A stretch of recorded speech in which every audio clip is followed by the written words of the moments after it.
শহীদ শরীফ ওসমান হাদি রাহমাতুল্লাহি আলাইহি, এই ইমানদার যুবক, 33 বছরের যুবক, সে বারবার বলছে আমি শহীদের মৃত্যু চাই, আমি প্রথম কাতারে সর্বপ্রথম গুলিবিদ্ধ হতে চাই।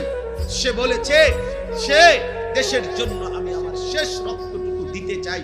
এই যুবক ইমানদার ছিল, 5 ওয়াক্ত নামাজ পড়তো প্রতিদিন, খোদার কসম সে ফজরের নামাজ জামাতে পড়তো। তার বাবা আলেম ছিলেন, সে নিজে হাফেজে কোরআন ছিল। ফজরের নামাজের জন্য ক্যাম্পেইন করত, বন্ধুদেরকে উঠাইতো, ফজরের নামাজ সহ 5 ওয়াক্ত নামাজ জামাতে পড়তো।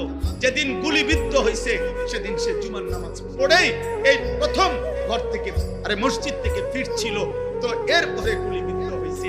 আমার বন্ধু এই যুবক আল্লাহর কোরআন পড়তে পারত বিশুদ্ধ, রাসূলের হাদিস পড়তে পারত বিশুদ্ধ, তার মা পর্দানশীল, তার স্ত্রী পর্দানশীল, তার ভাই বড় আলেম, তার বাবা বড় আলেম, সে নিজে হাফেজে কোরআন, সে আগে মাদ্রাসায় পড়ালেখা করছে। আল্লাহ তাআলা এই জন্য বলছে, যুবক দেশ প্রেমের কথা তো অনেকেই বলে, মাতৃভূমির কথা তো অনেকেই বলে, রাজনীতির লম্বা লম্বা স্লোগান, বক্তৃতা বিবৃতি অনেকেই তো মারে, কিন্তু আমি আল্লাহ তোর কলিজায় ঈমানও দেখলাম, দেশ প্রেমও দেখলাম, দুইটা আমি একসাথে গ্রহণ করে। তুমি হাদি চেয়েছিলে মাত্র 500 ভোট, সে বলেছিল এইবার আমি প্রার্থী হয়ে মাত্র যদি প্রথমবার 500 ভোট পাই তাইলেই আমি ভাগ্যবান মনে করব। আর শাজিমের মালিক আল্লাহ বলে, তোর ফজরের সেজদার বদৌলতে আমি আল্লাহ 18 কোটি মানুষের সমর্থন তোকে দিয়ে দিলাম। যাও, সে চেয়েছে 500 সমর্থন, আল্লাহ যা 18 কোটি মানুষের সমর্থন যুবক তোমার জন্য দিলাম।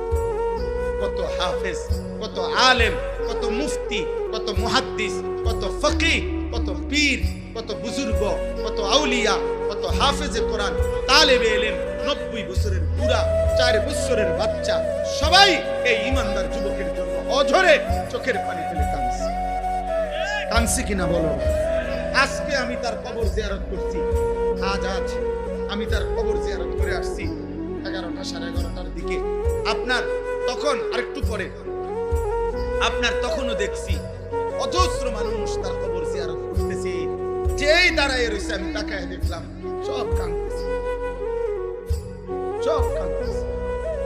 সবাই কাঁদতেছে। আমার ভাই, তার তো ব্যাপক কোন দীর্ঘদিনের রাজনীতি করে নাই, কোনো টাকা পয়সা খরচ করে নাই, কিন্তু তার মধ্যে ইখলাস ছিল, ইমানের মধ্যে বিশুদ্ধতা ছিল। দেশ প্রেম বলতে যা বলছে, স্বাধীনতা, সার্বভৌমত্ব,